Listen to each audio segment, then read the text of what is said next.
स्वागत है, स्वागत है, स्वागत है, स्वागत है। अरे जोगी जी को जय श्री राम। जोगी जी हमारे बीच में पहुंच चुके हैं, जोरदार तरीके से जवाब दें। जोगी जी को जय श्री राम। जोगी जी को जय श्री राम। आदरणीय जोगी जी हमारे बीच आ चुके हैं, सभी खड़े होकर जवाब देंगे। जोगी जी को जय श्री राम। स्वागत है भाई, स्वागत है, स्वागत है भाई, स्वागत है। जोगी जी को जय श्री राम। जोगी जी को जय श्री राम। जोगी जी को जय श्री राम। स्वागत है भाई, स्वागत है। जोगी जी को जय श्री राम। जोगी जी को जय श्री राम। स्वागत है भाई, स्वागत है। स्वागत है भाई, स्वागत है।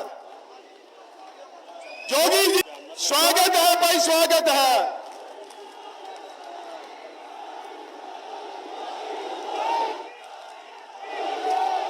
जोगी जोगी जोगी जोगी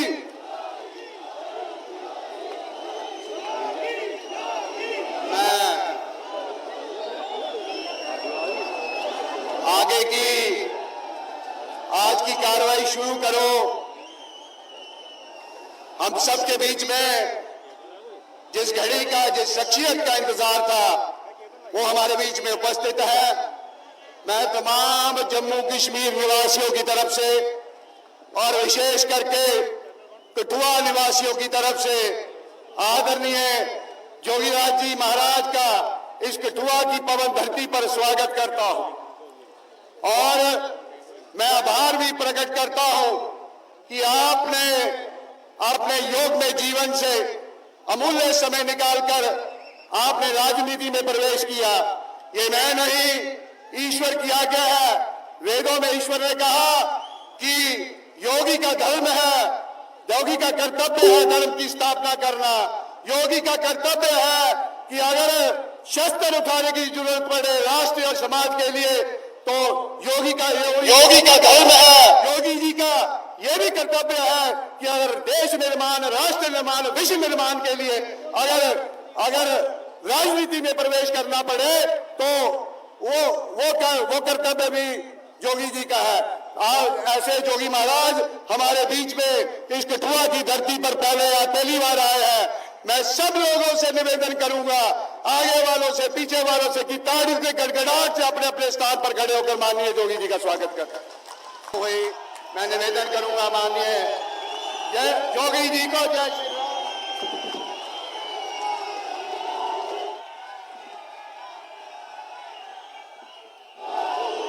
भारत माता की, भारत माता की।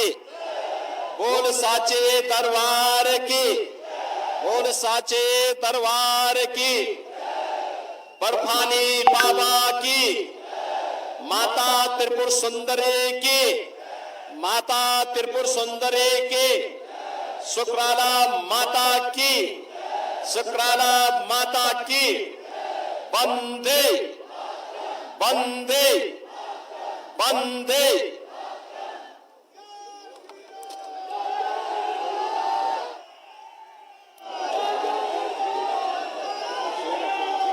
केंद्रीय मंत्री और देश की प्रतिष्ठित उधमपुर लोकसभा सीट से भारतीय जनता पार्टी के प्रत्याशी डॉक्टर जितेंद्र सिंह जी, भारतीय जनता पार्टी के प्रदेश के अध्यक्ष श्री रविंद्र रैना जी, पूर्व deputy CM doctor Nirmal Singh ji, Bharatiya Janata party के प्रदेश संगठन महामंत्री श्री अशोक कौल जी,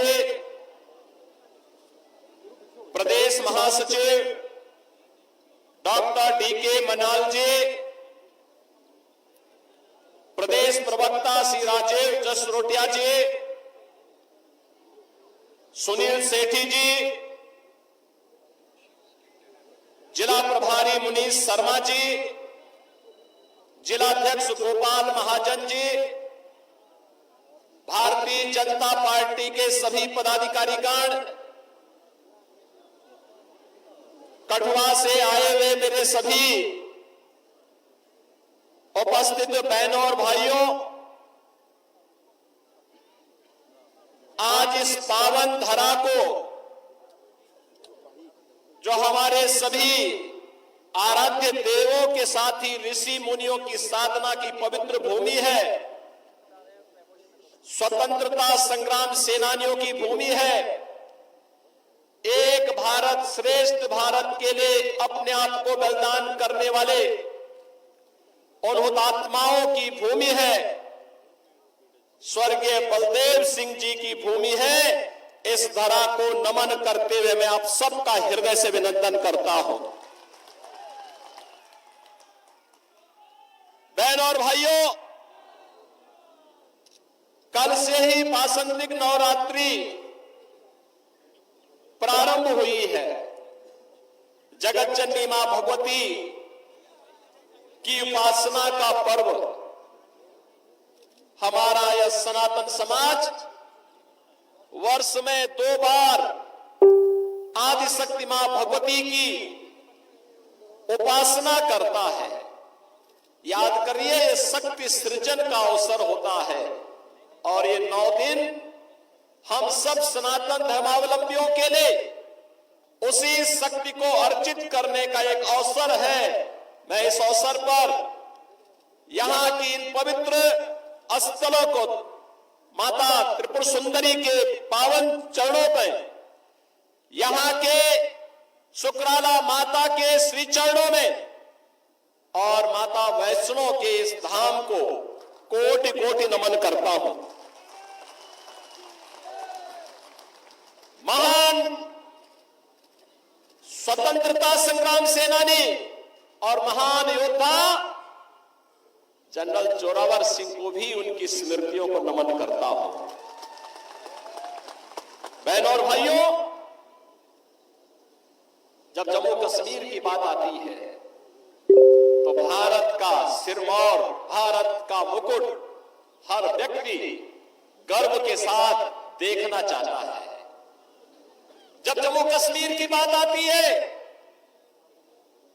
तो स्वतंत्र भारत के वे नारे एक बार फिर से गूंजते हुए दिखाई देते हैं कि जहां हुए बलिदान मुखर्जी वह कश्मीर, यही इन्हीं वादियों में नारे गूंजे थे। डॉक्टर श्यामा प्रसाद मुखर्जी ने इस सपने को साकार करने के लिए अपने आप को बलिदान किया था और बहनों और भाइयों, 70 वर्षों तक कोई सरकार निर्णय नहीं ले पाई। डॉक्टर जितेंद्र सिंह जी को आपने चुनाव जिता करके भेजा। मैं जानता हूं 2014 में हम दोनों साथ साथ सांसद थे और तब भी जब भी जम्मू कश्मीर की बात आती थी, बेझिझक एक सांसद के रूप में, एक मंत्री के रूप में बोलते थे कि मैं पहले वहां का नागरिक हूं, धारा 370 समाप्त होनी ही चाहिए और वहां का विकास होना ही चाहिए। और आज मैं बधाई देता हूं आप सबको और प्रधानमंत्री मोदी जी के प्रति आभार व्यक्त करता हूं, गृह मंत्री अमित शाह जी के प्रति आभार व्यक्त करता हूं, जिन्होंने आतंकवाद की इस जड़ को सदैव के लिए समाप्त करके आज कश्मीर में यह साबित कर दिया है कि दिल्ली का लाल किला हो या श्रीनगर का लाल चौक, चारों ओर उत्साह है, उमंग है, क्योंकि यह क्षेत्र आज विकास की मुख्य धारा के साथ जुड़ा हुआ है। बहनों और भाइयों, जो विकास है आज आप देख रहे होंगे, 4 लेन और 6 लेन की एक्सप्रेसवे, मेडिकल कॉलेजेस का संचालन, इंजीनियरिंग कॉलेज, यहां पर सिंचाई की सुविधा, हर घर नल की योजनाएं, ये सब हो ही रही है, लेकिन सबसे बड़ी बात ये है, पूछिए इन लोगों से जो लोग इस देश के विभाजन के जिम्मेदार हैं। कांग्रेस से प्रश्न पूछा जाना चाहिए, आखिर हमारा हिंदुस्तान 1947 में आजाद हुआ, लेकिन कांग्रेस की सत्ता लिप्सा ने आजादी के एक दिन पहले देश का दुर्भाग्यपूर्ण विभाजन भी करवाया था। और बहनों और भाइयों, स्वतंत्र भारत में हमने हमेशा अपना एक धर्म माना, और वह धर्म माना राष्ट्र धर्म। हम अपने राष्ट्र को सर्वोपरि मानते हैं। मेरी व्यक्तिगत कोई भी आस्था होगी, कोई भी उपासना विधि होगी, लेकिन अगर वह राष्ट्र के मार्ग में बाधक है, मैं उसको दरकिनार करके रखता हूं और पहले कहता हूं कि मेरा देश रहना चाहिए। मेरे लिए मेरे देश की स्वतंत्रता, मेरे देश की संप्रभुता और इसकी अखंडता सर्वोपरि रखती है। और इसीलिए आज न केवल भारत एक ग्लोबल पावर के रूप में आगे बढ़ रहा है, अपितु बहनों और भाइयों, आप देख रहे होंगे अन्य दिनों में तो आप छोड़िए, भारत सरकार के साइंस एंड टेक्नोलॉजी के मंत्री भी डॉक्टर जितेंद्र सिंह जी हैं, प्रधानमंत्री कार्यालय के मंत्री भी डॉक्टर जितेंद्र सिंह जी हैं। कोरोना कालखंड में पहली बार आपने देखा होगा, भारत के वैज्ञानिकों ने यानी दो ऐसे वैक्सीन दिए जो दुनिया के अंदर कोरोना जैसी महामारी की अचूक दवा है, अचूक दवा। आपने देखा होगा सबसे प्रभावी वैक्सीन भारत ने दी, फ्री में वैक्सीन, फ्री में उपचार, फ्री में टेस्ट। 140 करोड़ भारतवासियों को भारत की सरकार ने प्रधानमंत्री मोदी जी के नेतृत्व में प्रदान किया। और बहनों और भाइयों, 4 वर्ष से फ्री में 80 करोड़ लोगों को राशन की सुविधा, और अगले 5 वर्ष तक राशन की सुविधा फिर से प्राप्त होने वाली है भारतवासियों को।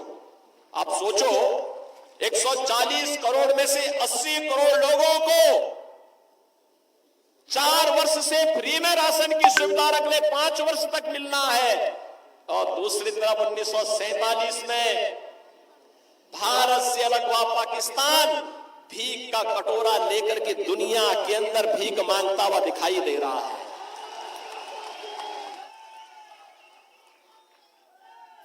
आज आप देख रहे होंगे बदलते हुए भारत को। ये जो नया भारत है, बहनों और भाइयों, इस नए भारत को आज आप देख रहे होंगे, एक भारत श्रेष्ठ भारत। इस भारत में भारत के 140 करोड़ लोगों का सम्मान भी है। दुनिया के अंदर आज भारतवासी कहीं भी जाता है, लोग बड़े सम्मान के साथ उसकी ओर देखते हैं। आज भारतवासी दुनिया के अंदर सम्मान प्राप्त कर रहा है। आज सीमाएं भी सुरक्षित हुई हैं। ऐसा नहीं कि अब कोई पाकिस्तान का व्यक्ति, कोई घुसपैठ करके हमारी सुरक्षा में सेंध लगाएगा, नहीं लगा सकता। अगर कहीं एक पटाखा भी फूट जाए ना, तो पाकिस्तान अब सफाई देता कि नहीं, मेरा इसमें हाथ नहीं है, क्योंकि उसे मालूम है अगर कुछ हो गया तो फिर उसको लेने के देने पड़ेंगे। और बहनों भाइयों, जब एक मजबूत सरकार होती है तो ऐसे होता है। सुरक्षा की पुख्ता व्यवस्था, कश्मीर में धारा 370 समाप्त करके यहां के आतंकवाद की समस्या का समाधान, देश के अंदर नक्सलवाद की समस्या का भी समाधान हो गया। सुरक्षा की बेहतर स्थिति है। इंफ्रास्ट्रक्चर, अत्याधुनिक इंफ्रास्ट्रक्चर आप देख रहे होंगे, कई highway, railway, metro, rapid rail, IIT, IIM, medical college, AIIMS जैसी सौगात आज देश को प्राप्त हो रही है। साइंस एंड टेक्नोलॉजी के नए नए केंद्र बन रहे हैं, अत्याधुनिक इंफ्रास्ट्रक्चर विकसित हो रहा है, बेहतरीन माहौल में भारत आगे की ओर बढ़ रहा है। और यही नहीं, इन सब स्थितियों को ध्यान में रखने के साथ ही गरीब कल्याणकारी योजनाओं की कोई सानी नहीं। आप देखते होंगे न केवल जम्मू कश्मीर में, पूरे भारत के अंदर भी आप देखते होंगे 80 करोड़ लोग फ्री में राशन की सुविधा का लाभ प्राप्त कर रहे हैं। 60 करोड़ लोग आयुष्मान भारत में 5 लाख रुपए की स्वास्थ्य बीमा का कवर प्राप्त कर रहे हैं। 50 करोड़ लोगों को जनधन के अकाउंट खोले गए। 12 करोड़ अन्नदाता किसान प्रधानमंत्री किसान सम्मान निधि का लाभ प्राप्त कर रहा है। 12 करोड़ गरीबों के घर में शौचालय बने हैं। 10 करोड़ परिवारों को फ्री में उज्ज्वला योजना के सिलेंडर के कनेक्शन प्राप्त हुए हैं।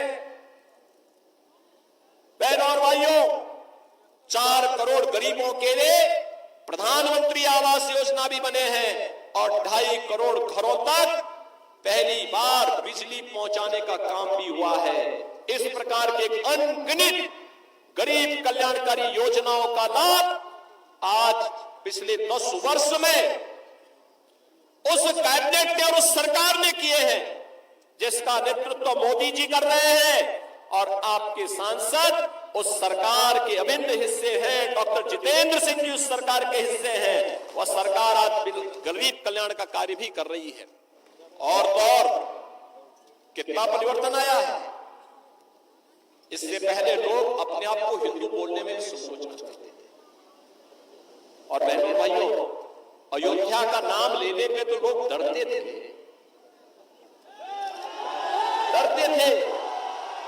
मुझे याद है जब मैं 2017 में उत्तर प्रदेश का मुख्यमंत्री बना तो मैं अयोध्या चला गया। लोगों ने कहा क्या कर रहे हैं? मैंने कहा क्यों? कहा कि अयोध्या जाने से आपको मालूम है तो कुछ लोग नाराज हो जाएंगे। मैंने कहा कुछ लोग नाराज हो जाएंगे तो क्या मैं अपनी आस्था के साथ और जन आस्था के साथ खिलवाड़ कर दूं क्या? ये वोट बैंक के लिए नहीं हो सकता है। हमने कहा अयोध्या में भव्य दीपोत्सव के आयोजन की तैयारी करो। और बहनों और भाइयों, अच्छी सरकार बनती है तो 500 वर्षों का इंतजार भी समाप्त हो जाता है। आज अयोध्या में राम मंदिर का निर्माण हुआ है ना, क्या ये काम कांग्रेस के लोग कर पाते क्या? अयोध्या में राम मंदिर का निर्माण कांग्रेस कर पाती क्या? बहनों और भाइयों, कांग्रेस ने तो कहा था कि राम हुए ही नहीं, कृष्ण हुए ही नहीं। जो एक्सीडेंटल हिंदू थे वे राम और कृष्ण पर ही प्रश्न खड़ा कर दिए थे। इससे बड़ी आस्था के साथ खिलवाड़ दूसरा नहीं हो सकता।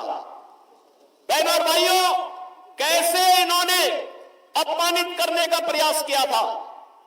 राम और कृष्ण के अस्तित्व पर ही प्रश्न खड़ा करके हमारे आराध्य देवों को नकारने का प्रयास किया था। लेकिन आज अयोध्या में भव्य राम मंदिर का निर्माण न केवल हो गया है, बल्कि आज आप अयोध्या जाएंगे, आपको आज परिवर्तन देखने को मिलेगा।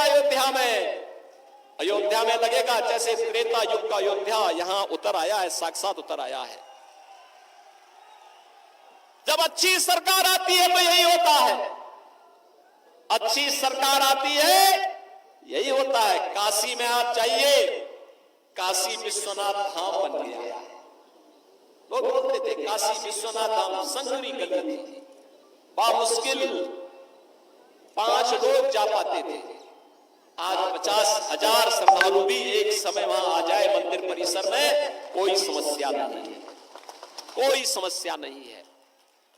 आस्था का सम्मान कैसे होना चाहिए, यह कार्य भी आज देखने को मिल रहा है। नौजवानों के लिए रोजगार की व्यवस्था, जीविका की व्यवस्था कैसे होनी चाहिए, यह कार्य भी आज देश के अंदर बखूबी आगे बढ़ रहा है। और बहनों और भाइयों, यही नहीं, हमें सुरक्षा भी करनी है और देश को समृद्धि के नई ऊंचाइयों तक भी लेके चलना है।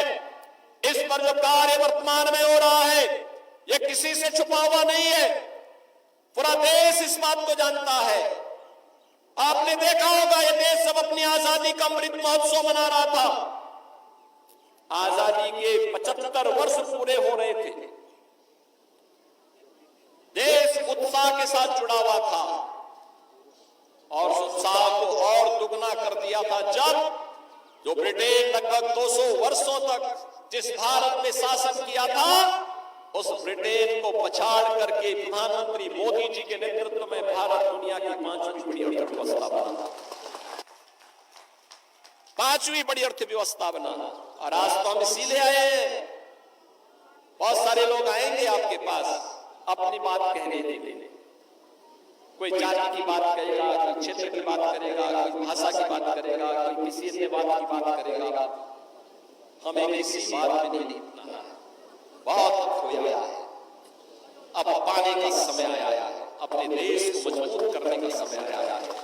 कठुआ को विकास की मुख्य धारा के साथ जोड़ करके अपने वर्तमान और भावी पीढ़ी के लिए उज्जवल भविष्य देना है। और इसके लिए आवश्यक है जो कार्य यहाँ पे पिछले 10 वर्ष के अंदर मैं सचमुच चौंका था जब मैं ऊपर से हेलीकॉप्टर से देख रहा था। यहाँ का विकास किस तरीके से कोई सोचता था। यहाँ भी एक्सप्रेसवे से जुड़ेगा, यहाँ भी मेडिकल कॉलेज बनेंगे, यहाँ पे प्रौद्योगिकी संस्थान बनेंगे, यहाँ पे कुछ अच्छे सेंटर स्थापित होंगे।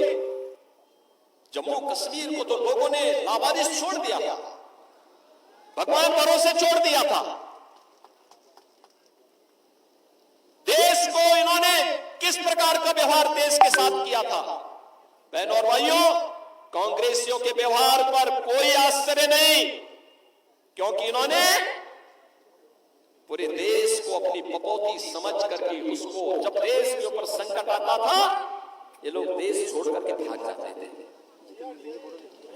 किसी भी समय में आपने देखा होगा, या डोडा का नरसंहार किसने नहीं देखा था। लेकिन बहनों और भाइयों, अब हमारे पास वक्त आया है। पिछले 10 वर्ष में जो कार्य किया है उसके परिणाम को हमें और बेहतर तरीके से सामने लेकर के आना है। और इसके लिए तीसरी बार मोदी जी ने आपसे कार्यकाल मांगा है। मोदी जी तीसरी बार देश के अंदर भारत को तीसरी बड़ी अर्थव्यवस्था के रूप में स्थापित करने के लिए आपके पास आ रहे हैं। और इसके लिए मोदी जी के प्रतिनिधि के रूप में आपके लोकप्रिय सांसद और केंद्रीय मंत्री डॉक्टर जितेंद्र सिंह जी तीसरी बार आपका आशीर्वाद प्राप्त करने के लिए आपके पास आए हैं। बहनों और भाइयों, अपनी सहजता, अपनी सरलता, अपने व्यवहार कुशल से न केवल उन्होंने देश के अंदर बल्कि जो भी दायित्व उन्हें भारत सरकार ने सौंपा है, पार्टी ने सौंपा है, उसका बखूबी निर्वहन करने की जिम्मेदारी उन्होंने जिस तत्परता और जिस प्रतिबद्धता के साथ किया है वो अद्भुत है, अभिनंदनीय है। और इसके लिए मैं आपको बधाई देता हूं, क्योंकि प्रतिनिधि आपने चुना। उनके साथ संसद में हम लोग जब 2014 में साथ सांसद थे, तब भी मैं देखता था बहुत ही सहजता सरलता के साथ किसी भी बड़ी से बड़ी समस्या का समाधान कैसे होना चाहिए, इसके लिए वह उस समस्या के समाधान पर विश्वास करते थे। बहनों और भाइयों, आज मैं आपसे यही कहने के लिए आया हूं, आज देश आज जिस नए युग में प्रवेश किया है, जिस नए भारत का हम दर्शन कर रहे हैं, यह सच है मोदी जी का नेतृत्व है। मोदी जी को इसका श्रेय जाता है। नए भारत के शिल्पी के रूप में मोदी जी का हर व्यक्ति सम्मान करता है। लेकिन बहनों और भाइयों, मोदी जी के साथ साथ आपको भी इसका श्रेय जाता है, क्योंकि मोदी जी को एक वोट देकर के आपने मोदी जी को देश की सत्ता सौंपी, देश की बागडोर सौंपी। मोदी जी को देश की बागडोर सौंपी है तो परिणाम आज आपके सामने है। अयोध्या में राम मंदिर भी बन रहा है, भारत दुनिया की बड़ी ताकत भी बन रहा है, सुरक्षा का बेहतर वातावरण भी बन रहा है, विकास के बड़े बड़े कार्य भी हो रहे हैं, गरीब कल्याणकारी योजना भी प्रभावी ढंग से आगे बढ़ रही है।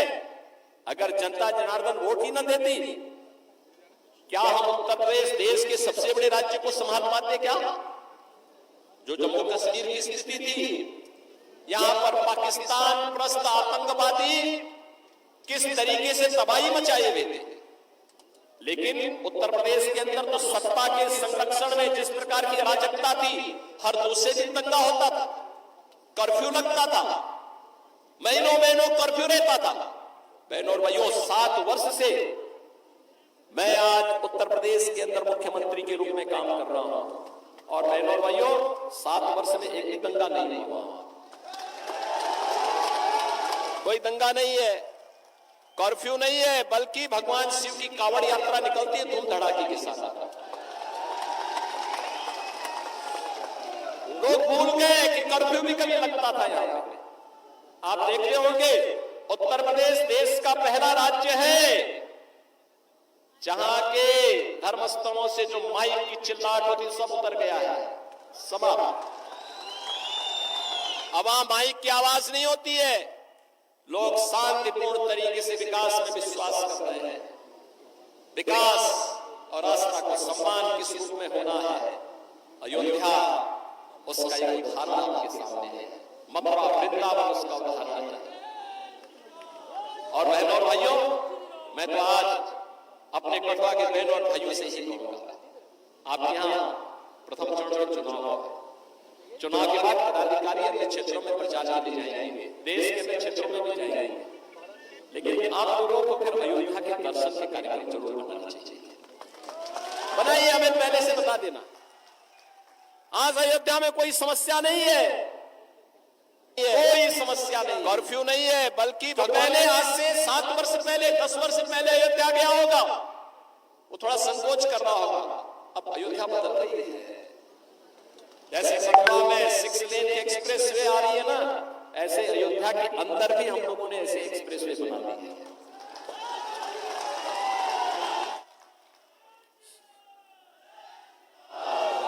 सुरक्षा का बेहतर वातावरण है। उत्तर प्रदेश में तो बहुत संकोच नहीं करते हम लोग, बहनों और भाइयों, कोई दंगा करता है तो हम उसको उल्टा टांगने का काम कर देते हैं, लटका देते हैं उसको और बोल देते हैं कि वे जाओ। बहुत ज्यादा कोई बकबक करता है तो बहनों और भाइयों मिर्च का झोंका नीचे से लगा दिया जाता है, फिर सारी भोंपो अपने आप ठीक हो जाती है उन लोगों की। और इसलिए बहनों भाइयों, आज हम आए हैं नए भारत के निर्माण के लिए। हमें प्रधानमंत्री मोदी जी को तीसरा कार्यकाल देना है और तीसरे कार्यकाल के लिए तीसरी बार डॉक्टर जितेंद्र सिंह जी को भारी बहुमत से विजयी बना के भेजना है। उधमपुर में फिर से तीसरी बार कमल खिलाना है। आप सब सहमत हैं ना? सभी लोग सहमत हैं? माताएं बहनें भी सब लोग अपना आशीर्वाद दीजिए। लोकतंत्र तो आपका है, लोकतंत्र के जनार्दन आप ही हैं और लोकतंत्र में तीसरी बार आपको ने फिर से भारी बहुमत से विजयी बनाना है। और यह अवसर आपके लिए होगा कि उन्होंने 10 वर्ष में जिस निष्ठा के साथ काम किया है।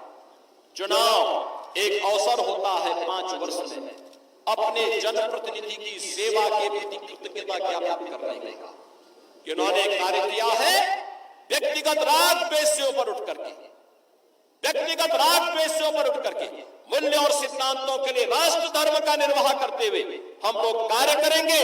और इस दिश से उन्होंने जिस निष्ठा के साथ काम किया, नितेंद्र अभिनंदनीय है, स्वागत योग्य है। और इसलिए आज मुझे स्वयं उत्तर प्रदेश से यहां आना पड़ा है, आपके पास आना पड़ा, आपसे अपील करने के लिए आया हूं।